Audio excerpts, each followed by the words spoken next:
Let's take a look at finding the end behavior when the expression is in factored form. So z of x, on the right side we'll have x minus 3 squared, parentheses, x minus 5 close parentheses. So first of all, this is called the factored form on the right hand side, RHS, right hand side, because it shows a product of two expressions, correct?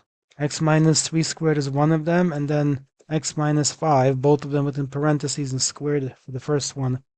Those are the expressions and they're being multiplied. So in other words, what it really says is this, correct? X minus 3 squared times x minus 5, so it's in factored form. The question is, how do you find the end behavior? First of all, end behavior applies when x is very positive. So that means, like, for example, x is 100,000, or x is very negative. So for example, like when x is negative 100,000, okay?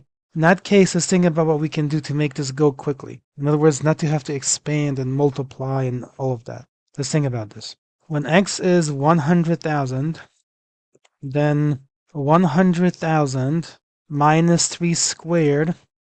Let's think about this expression, the value of this, right? You have 100,000, and in this position right here, you're subtracting 3 from 100,000.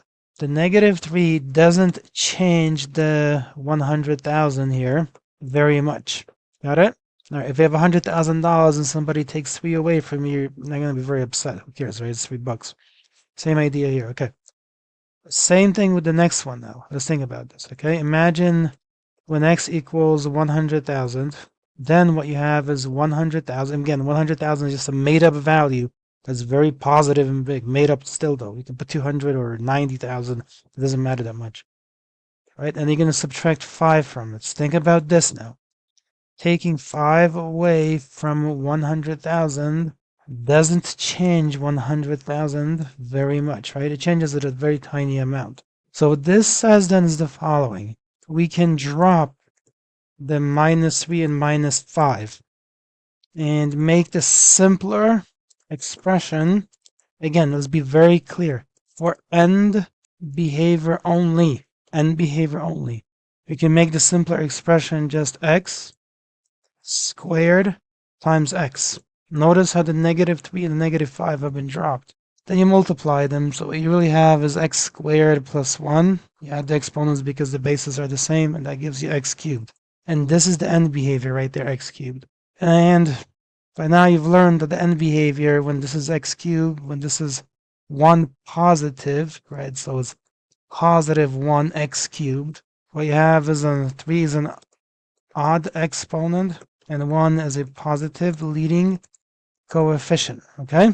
When you have the specific combination, then the end behavior in general assumes that form that no doubt you've learned. Let me just move this box out of the way.